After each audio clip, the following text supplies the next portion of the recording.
नमस्कार दोस्तों, welcome to SG sociology. आज हम डिस्कस करने वाले हैं इंटरमीडिएट सोशियोलॉजी में पेपर 1 के चैप्टर 2 को, जो कि क्या है, मानव तथा पशु समाज में अंतर। और इस चैप्टर में हम समझेंगे कि मानव किस प्रकार पशु समाज से भिन्न है, या मानव विहीन समाज और मानव समाज में क्या अंतर होते हैं, वहाँ पे संस्कृति पाई जाती है या नहीं पाई जाती है, भाषाओं के आधार पे क्या डिफरेंस है दोनों समाजों में, उनका सोशल स्ट्रक्चर कैसा होता है। तो ये काफ़ी सारी चीज़ें आज के इस वीडियो में हम डिस्कस करने वाले हैं। पिछले वीडियो में हमने बात करी थी कि सोसाइटी किसे कहते हैं, सोसाइटी की परिभाषा क्या है, उसकी विशेषताएं क्या हैं, और उन्हीं विशेषताओं में हमने एक लाइन पढ़ी थी कि समाज केवल मनुष्यों तक सीमित नहीं रहता है। मीन्स समाज हर उस जगह पाया जाएगा जहाँ पे भी जीवन है, यानी मानव विहीन समाज अर्थात पशु समाज या कीट समाज भी देखने को मिलता है। तो आज हम वही डिस्कस करने वाले हैं। तो चलिए शुरू करते हैं आज का हमारा ये टॉपिक। जैसे कि पहली ही लाइन लिखी हुई है, किंग्सले डेविस का कथन है, समाज केवल मनुष्यों तक सीमित नहीं है। मीन्स जहाँ कहीं भी जीवन है वहाँ समाज पाया जाएगा। और ये कोटेशन भी ये स्पष्ट करती है कि मनुष्य ही समाज में नहीं रहते, वरन पशु पक्षी, वानर, कीट पतंगे ये सारे भी समाज में रहते हैं, बट उनका समाज हमारे समाज से थोड़ा भिन्न है। अब अगर हम समाज की बात कर रहे हैं तो समाज संबंधी जो आवश्यकताएं हैं उसको एक बार देख लेते हैं। किंग्सले डेविस की फेमस बुक है ह्यूमन सोसाइटी, मानव समाज। इसमें इन्होंने काफ़ी कुछ सोसाइटी के बारे में बताया है। तो वहाँ पे उन्होंने बताया है कि समाज निर्माण की मुख्य 4 शर्तें हैं। अगर समाज कहीं पे भी पाया जा रहा है तो वहाँ पे कौन कौन सी ऐसी चीज़ें हैं जो होनी अनिवार्य हैं, बिना उनके समाज का निर्माण नहीं हो सकता। तो सबसे पहला है जनसंख्या। जनसंख्या होगी यानी जीवन होगा। जिस भी जाति, जिस भी पशु या जिस भी मनुष्य, जिनके भी समाज के बारे में हम बात कर रहे हैं, उनकी वहाँ पे जनसंख्या होगी। अब जनसंख्या है तो उनका पोषण भी करना है, उनका संरक्षण भी करना है, प्रजनन करना है, जिससे कि उनका जीवन, उनका समाज, उनकी नई जनरेशन आगे आती रहे। दूसरी शर्त यह है कि जब जनसंख्या है, उनका पोषण हो रहा है, उनका संरक्षण हो रहा है, हर एक चीज़ें हो रही हैं, तो फिर समाज होने पे कई सारे कार्य भी होते हैं। तो जनसंख्या में कार्य विभाजन या श्रम विभाजन देखने को मिलेगा। मानव समाज में भी देखने को मिलता है, ये पशु समाजों में भी होता है और कीट समाजों में भी होता है। आगे हम जब देखेंगे मानव विहीन समाजों के प्रकारों को तो वहाँ पे ये सारी चीज़ों को समझेंगे। तीसरी इंपॉर्टेंट चीज़, समूह की एकता। अगर आपका समाज है तो वहाँ पे एकता अनिवार्य है। अगर आप एक होकर नहीं रहोगे तो समाज का पतन हो जाएगा। तो इसलिए समूह की एकता भी समाज निर्माण में आवश्यक शर्त है। चौथा है निरंतरता की आवश्यकता, अर्थात समाज है तो वो निरंतर बने रहे, ऐसी जो चीज़ें हैं उन आवश्यकताओं की जो श्रेणी है वो इसके अंतर्गत आती है।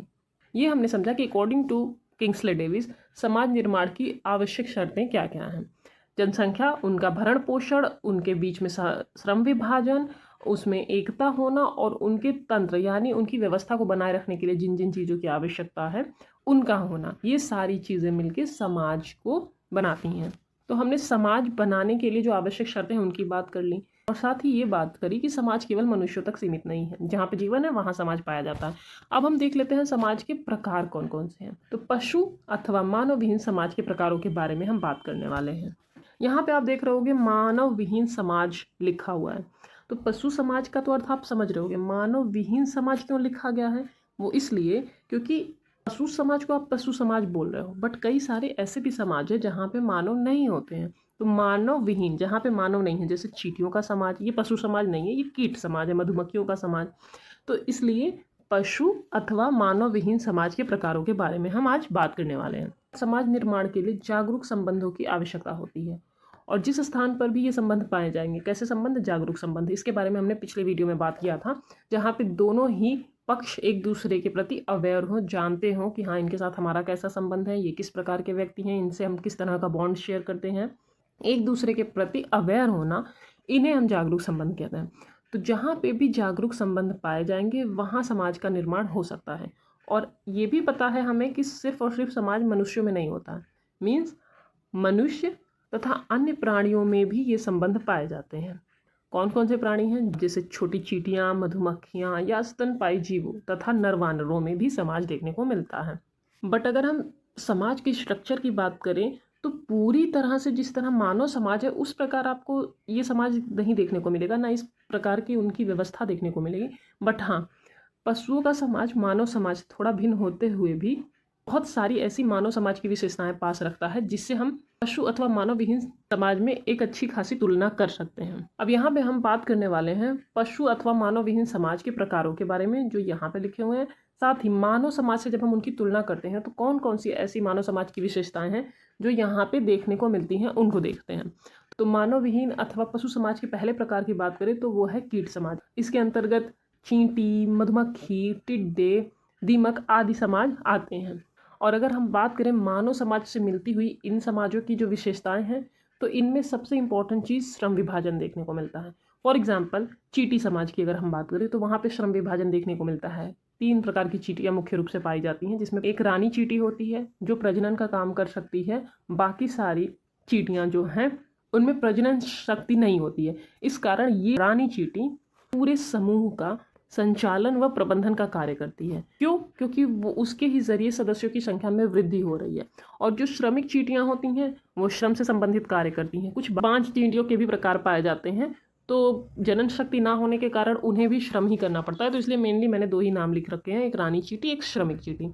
तो यहाँ पे आपको मानव समाज की ही तरह श्रम विभाजन देखने को मिलता है। और जिस प्रकार मानव समाज में प्रबंधन, संचालन, इस तरह की व्यवस्था देखने को मिलती है, यहाँ पे भी रानी चींटी ये सारे कार्य करती है। और विशेषताओं की अगर हम बात करें तो मानव समाज में जाति प्रणाली, सहयोग, संघर्ष व नेतृत्व शक्ति आदि देखने को मिलते हैं। इस प्रकार की विशेषताएं आपको मानव समाज में देखने को मिलेगी। तो ये सेम चीज़ें आपको चींटी समाज में भी देखने को मिलेगी। पूछो कैसे? वो ऐसे कि जब श्रमिक चींटियां हैं तो वो एक दूसरे के साथ मिलकर सहयोग करते हुए कार्य कर रही हैं, तभी तो वो भोजन इकट्ठा कर रही हैं। जहाँ पे सहयोग है वहाँ संघर्ष होगा ही होगा। नेतृत्व शक्ति, क्योंकि रानी चींटी सारा समूह का संचालन और प्रबंधन कर रही है, तो वहाँ पे नेतृत्व शक्ति, जिस प्रकार मानव समाज में नेतृत्व शक्ति देखने को मिलती है, कोई एक लीडर होता है, हमारी सोसाइटी को लीड करता है, हमारी कंट्री को लीड करता है, तो उनके भी समाज को लीड करने के लिए नेतृत्व शक्ति वाली विशेषता देखने को मिलती है। दूसरे प्रकार के समाज की अगर हम बात करें तो वो है स्तनपायी समाज।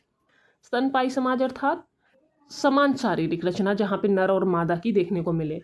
जैसे देखो ह्यूमंस की अगर हम बात करें, ये पुरुष है, ठीक है, ये महिला है। इनकी बनावट, चाल ढाल, रहन सहन अगर देखो तो बहुत ज़्यादा अंतर शारीरिक बनावट में आपको नहीं देखने को मिलेगा। जिस प्रकार मेल होते हैं उसी प्रकार फीमेल होते हैं। जैसे कि गाय को आप देख लो तो गाय एक मादा है, और नर बैल की अगर आप बात करो तो गाय और बैल में बहुत ज़्यादा अंतर नहीं होता है। या अगर बंदरों की बात करो तो कौन सा नर है कौन सा मादा है, उनकी शारीरिक बनावट बहुत ज़्यादा अंतर नहीं होता। थोड़ी भिन्नताएं होती हैं जिनके आधार पे आप पहचान सकते हो कि ये नर है या ये मादा है, या ये पुरुष है या महिला है। बट मोटा मोटा देखो तो दोनों ही शारीरिक रचना नर और मादा की काफ़ी हद तक समान होती है। दूसरी चीज़, स्तनपायी है तो वो अपने बच्चों को स्तनपान कराते हैं, यानी मादाएं जो हैं वो दूध पिलाती हैं बच्चों को। दूसरी विशेषता की अगर हम बात करें स्तनपायी समाज और मानव समाज में जो समान है, अनुकरण व प्रशिक्षण। जिस प्रकार मानव समाज में बच्चे अनुकरण द्वारा चीज़ों को सीखते हैं, ठीक उसी तरह स्तनपायी समाजों में भी बच्चे अनुकरण द्वारा चीज़ों को सीखते हैं।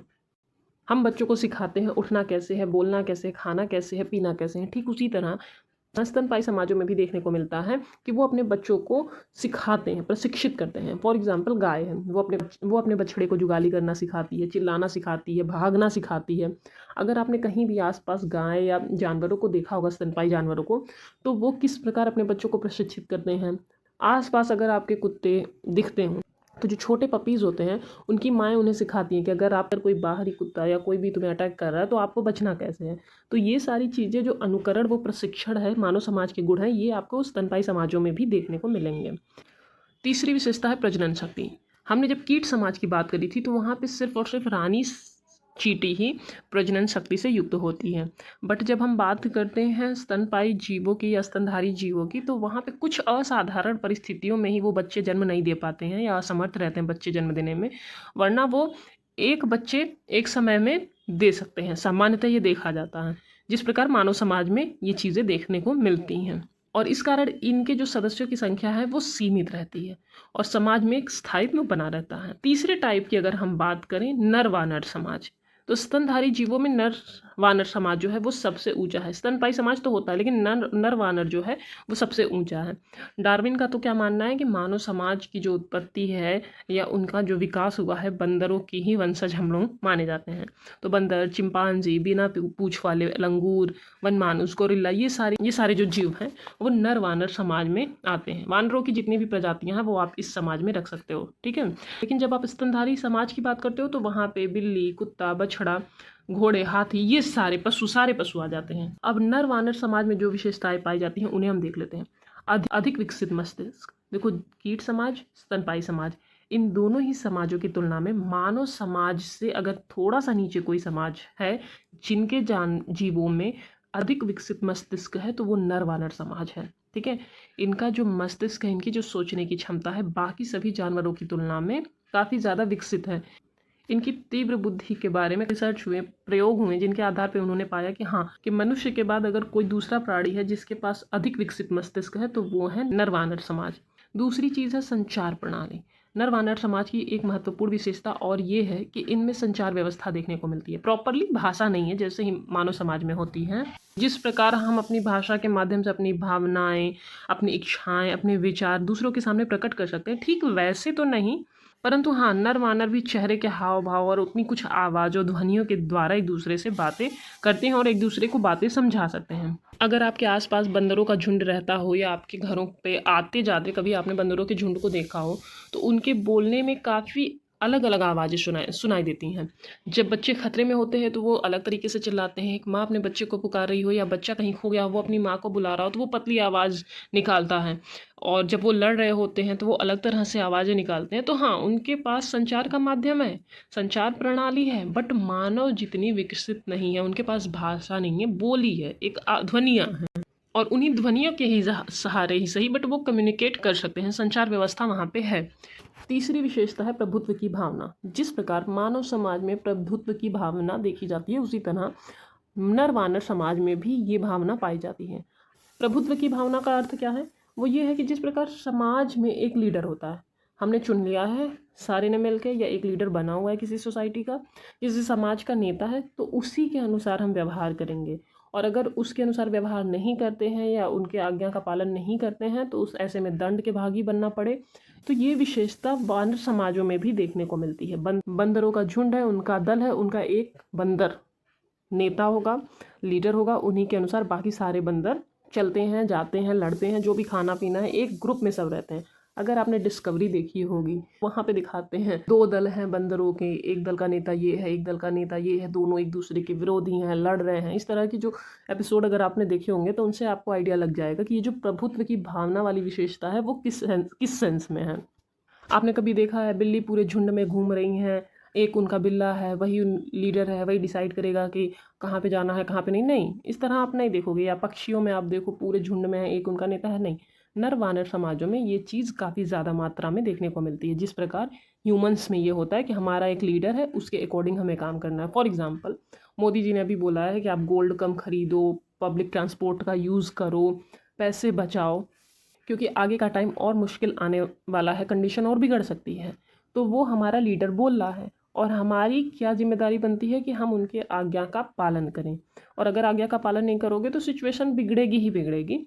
ये एक एग्जाम्पल है कि अगर लीडर आपसे कुछ कह रहा है तो आप उसके अनुसार कार्य करो। ये जो व्यवस्था है या ये जो विशेषता है ये नर समाजों में भी देखने को मिलती है। तो हमने मानव विहीन समाज के प्रकार के बारे में बात करी।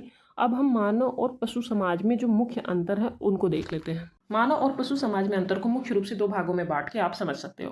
पहला है प्राणी शास्त्रीय आधार पर अंतर, दूसरा है सामाजिक सांस्कृतिक अंतर।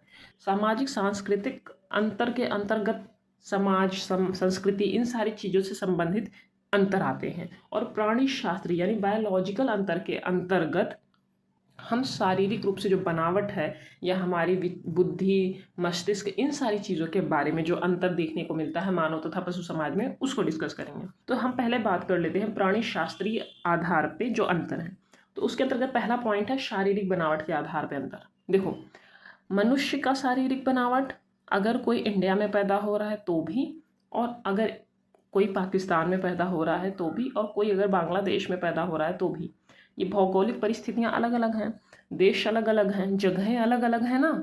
पर इनकी शारीरिक बनावट या संरचना में बहुत ज़्यादा अंतर आपको नहीं दिखेगा। लेकिन जब आप बात करोगे पशु समाज की, तो एक जंगली भैंसे और पालतू भैंसे, जंगली गाय, पालतू गाय, इन दोनों के ही शारीरिक बनावट में अंतर दिखेगा। या मानव समाज में बहुत ज़्यादा डिफरेंसेस आपको देखने को नहीं मिलेंगे भौगोलिक परिस्थितियों के आधार पे, लेकिन पशु समाज में इन भौगोलिक पर्यावरण का काफ़ी गहरा प्रभाव रहता है, जिससे उनकी शारीरिक बनावट में भी अंतर दिखाई देता है। दूसरे अंतर की अगर हम बात करें प्राणी शास्त्रीय अंतर में, तो विकसित मस्तिष्क का अंतर। देखो, मनुष्य के पास काफ़ी विकसित मस्तिष्क होता है। इवन ये कहें कि जितने भी प्राणी हैं उनमें सबसे ज़्यादा विकसित मस्तिष्क मनुष्य क्या होता है, जबकि पशुओं का मस्तिष्क अधिक विकसित नहीं होता है। हालांकि पशु भी चतुर होते हैं, बट मानव की तुलना में ये कम होते हैं। इनकी बुद्धि मनुष्य की अपेक्षा कम होती है। बल्कि यहाँ तक कहा जाता है कि जो पशु सबसे अधिक चतुर होते हैं उनका मस्तिष्क भी मानव मस्तिष्क का केवल 1/3 ही होता है। अधिक विकसित मस्तिष्क के कारण ही मनुष्य ने अपनी संस्कृति का निर्माण किया है। अतः अगर इस दृष्टि से भी आप देखोगे तो मानव और पशु समाज में एक दूसरे से भिन्न है।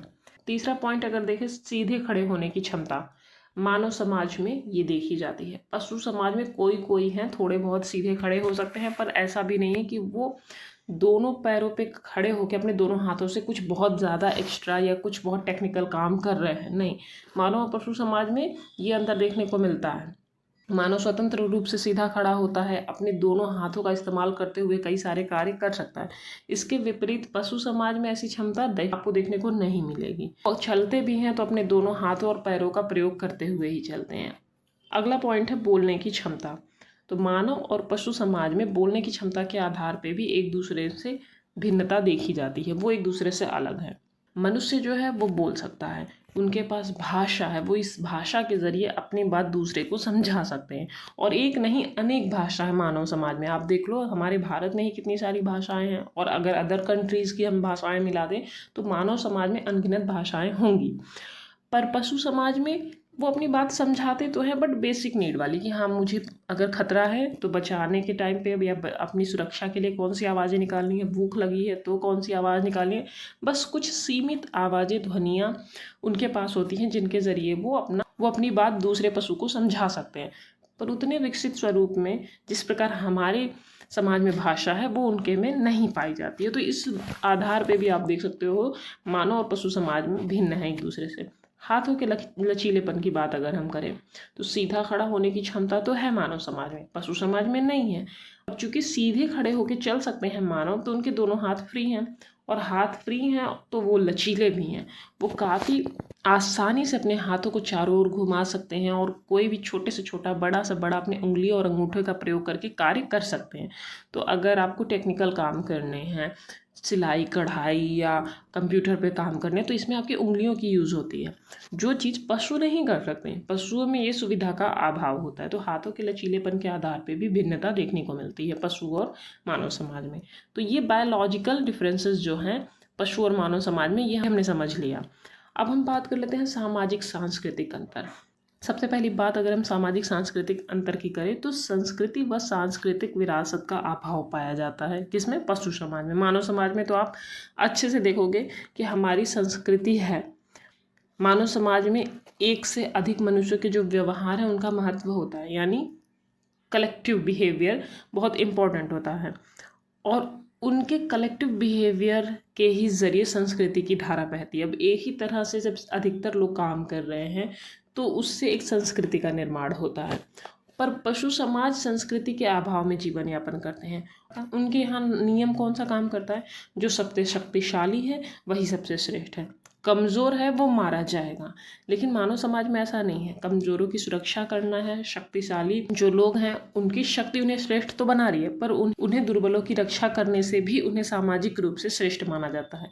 ये जो विचार है कि किस प्रकार का व्यवहार आपको समाज में करना चाहिए, ये पशु समाज में नहीं सिखाया जाता, ये मानव समाज की ही देन है। संस्कृति मानव समाज के पास पाई जाती है, और जब आपके पास कोई संस्कृति है तब उसका आप हस्तांतरण अपनी अगली पीढ़ी तक करोगे।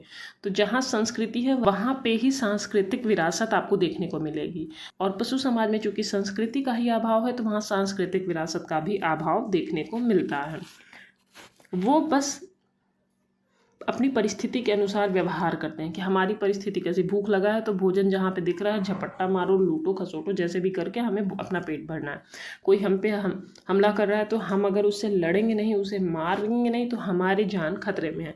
तो परिस्थिति जैसी है उसके हिसाब से वो व्यवहार करते हैं। पर मानव समाज अपनी सांस्कृतिक विरासत के द्वारा हर युग में अपने से योग्य व्यक्तियों को बनाता जाता है। कैसे? वो ऐसे कि मान लो ये पीढ़ी है, इनके पास कुछ गुण, कुछ योग्यता, कुछ अनुभव हैं, तो ये अपनी संस्कृति को, अपने अनुभवों को अपनी अगली पीढ़ी को देते हैं। वो इनके अनुभवों को लेती है, साथ ही साथ अपने अनुभव भी उसमें जोड़ती है, फिर वो अपनी अगली पीढ़ी को देती है। तो आप ध्यान दो कि इनके पास सिर्फ इनके अनुभव थे, इनके पास 2 अनुभव, एक इनके खुद के, एक इनके पूर्वजों के, पर इनके पास देखो 3 अनुभव हुए, एक इनका खुद का एक्सपीरियंस है, दूसरा इनके पूर्वज और उनके पूर्वज। तो ये जो हस्तांतरण चल रहा है ये हमें और ज़्यादा विकसित बनाता है, और इसी के आधार पे हम अपनी सांस्कृतिक विरासत को बढ़ाते जाते हैं। तो जहाँ पे संस्कृति है वहीं पे सांस्कृतिक विरासत देखने को मिलेगी, और पशु समाज में ये दोनों ही चीज़ों का अभाव देखने को मिलता है। दूसरा पॉइंट है सामूहिक निर्णय। इसका भी अभाव पाया जाता है पशु समाज में। मानव समाज में कोई भी डिसीजन लेना है तो कुछ लोग बैठेंगे, डिसाइड करेंगे कि कहाँ तक ये बात सही है, कहाँ तक नहीं सही है, हमें क्या कार्य करना होगा, किनसे ज़्यादा से ज़्यादा लोगों को लाभ होगा। सदस्य आपस में मिलजुल के फैसले लेते हैं। पर पशु समाज में जब कोई लड़ाई झगड़े होते हैं या उनके ग्रुप में कोई बाहर ही आ जाता है, बस उस टाइम पे आप देखोगे कि सामूहिकता की भावना होती है कि हाँ सारे बंदर हैं या सारी गायें हैं या सारी बिल्लियाँ हैं, कौवे हैं, वो किसी बाहरी के आ जाने पे एकजुट होकर उसका सामना कर रहे हैं। बट सामान्य परिस्थितियों में ऐसा नहीं है कि नियम से काम करना है या सामूहिक निर्णय ज़रूरी है। अगर किसी को भूख लगा है वो जिस पेड़ पे है वहीं के फल तोड़ के खा सकता है, उसे दूसरे बंदर से जाके पूछने की ज़रूरत नहीं है कि आओ 4 लोग बैठो फिर डिसाइड करो कि मैं इस पेड़ से फल खाऊं या नहीं। तो वो अपनी इच्छा अनुसार कार्य करते हैं। तो सामूहिक निर्णय का अभाव पाया जाता है पशु समाज में। तीसरा पॉइंट है यौन आचरणों में अंतर। बिल्कुल, मानव समाज में नियम है, विवाह है, लिमिटेशन है, आप हर किसी के साथ हर समय नहीं कर सकते, और मानवों में फिजिकल रिलेशन मौसम से संबंधित नहीं होता है। पर जब हम पशु समाज की बात करते हैं तो वहाँ पे यौन व्यवहार जो है वो मौसम पर आधारित होते हैं। उनके यहाँ समाज की स्वीकृति या कोई विधि विधान या नियम नहीं है कि आप विवाह करो तो फिर आप इस तरह रिलेशन बनाओगे। तो पशु समाज में यौन व्यवहार पे कोई नियंत्रण नहीं होता, जबकि मानव समाज में नियंत्रण देखने को मिलता है। चौथा पॉइंट है जीवन में जटिलता और परिवर्तनशीलता। मानव समाज में जटिलता भी आपको देखने को मिलेगी और परिवर्तनशीलता भी देखने को मिलेगी। एक टाइम था मानव पत्तों पे लिखता था, फिर कागज़ का निर्माण हुआ, अब हम इलेक्ट्रॉनिक पैड्स या कंप्यूटर या आईफोन है, जितने भी डेटा हैं हमारे इलेक्ट्रॉनिक हो चुके हैं। तो हमारा समय के साथ परिवर्तन हुआ। ये तो सिर्फ मैंने एक एग्जाम्पल दिया, आप ऐसे बहुत सारे एग्जाम्पल देख सकते हो। पहले क्या कपड़े पहनते थे, अब क्या कपड़े पहनते हैं, पहले क्या खान पान था, अब क्या खान पान है। समय के साथ हमारे जीवन में परिवर्तनशीलता देखने को मिली। पर बंदर आज भी पेड़ पे रहते हैं, तब भी पेड़ पे रहते थे, तब भी कच्चे फल खाते थे, आज भी वैसे ही फल खाते हैं, तब भी समूह में रहते थे। तो उनमें परिवर्तनशीलता आपको नहीं दिखेगी। और अगर हम जटिलता की बात करें तो प्रत्येक मनुष्य अपने जीवन काल में सामाजिक, आर्थिक, पारिवारिक, राजनैतिक आदि संबंधों द्वारा अन्य व्यक्तियों से जुड़ा रहता है। और आप जितने लोगों से जुड़ोगे, जिस प्रकार के संबंध होंगे, उसमें उस तरह के आपको व्यवहार करने होंगे। तो मानव जीवन जो है वो काफ़ी कॉम्प्लेक्स है, वो समय के साथ परिवर्तित भी होता है, जबकि पशु समाज में इन दोनों का अभाव मिलता है। अगला पॉइंट है सामाजिक जागरूकता के आधार पर अंतर। सामाजिक जागरूकता मानव समाज में ज़्यादा देखने को मिलती है। मानव समाज सामाजिक संबंधों के प्रति जागरूक रहता है, जबकि पशु समाज सिर्फ और सिर्फ भूख मिटाने के प्रति जागरूक रहता है। तो इस कारण मानव और पशु समाज में एक दूसरे से पर्याप्त भिन्नता सामाजिक जागरूकता के आधार पर भी देखने को मिलती है। तो अगर आप ध्यान से देखो तो प्राणी शास्त्रीय अंतर के आधार पर हम पशुओं से श्रेष्ठ तो हैं, पर कई पशुओं की तुलना में हमारी शारीरिक बनावट हमें उतनी सक्षमता या उतनी दक्षता नहीं देती है किसी एक पर्टिकुलर काम में। दौड़ना है या पेड़ पे चढ़ना है या बुद्धि के मामले में कुछ पशु हमसे श्रेष्ठ हैं, बट उनके पास सामाजिक सांस्कृतिक व्यवस्था नहीं है। हमारी सामाजिक सांस्कृतिक व्यवस्था या हमारी संस्कृति, हमारी सांस्कृतिक विरासत, हमारा ज्ञान जो हम अपनी अगली पीढ़ी तक हस्तांतरित करते हैं, हमारी शारीरिक बनावट के साथ ही साथ ये चीज़ें भी हमारे पास एक एडवांटेज के तौर पे हैं जो हमें अन्य समाजों से श्रेष्ठ बनाती हैं। तो आज के लिए बस इतना ही। हमने मानव और पशु समाज के बारे में, उनके अंतरों के बारे में बात कर ली। कितने प्रकार के समाज होते हैं जहाँ पे मानव नहीं होता है, मानव विहीन समाजों के बारे में बात करी। अब अगली वीडियो में हम अगले चैप्टर व्यक्ति और समाज के बीच के संबंध को समझेंगे कि एक इंडिविजुअल का रिलेशन सोसाइटी में लोगों के साथ कैसा होता है या वो कैसे सामाजिक बनता है, सामाजिकरण की प्रक्रिया यानी सोशलाइजेशन किसे कहते हैं। तो काफ़ी कुछ चीज़ें हैं जिसके बारे में हम चैप्टर 3 में समझेंगे। और जो लोग नए हों वो इस चैनल को सब्सक्राइब कर लें, जिससे आपको आने वाले वीडियोस की नोटिफिकेशन मिलती रहेगी। अगर आपको वीडियो अच्छा लगे तो वीडियो को लाइक, शेयर, चैनल को सब्सक्राइब करना ना भूलें। आज के लिए बस इतना ही। धन्यवाद।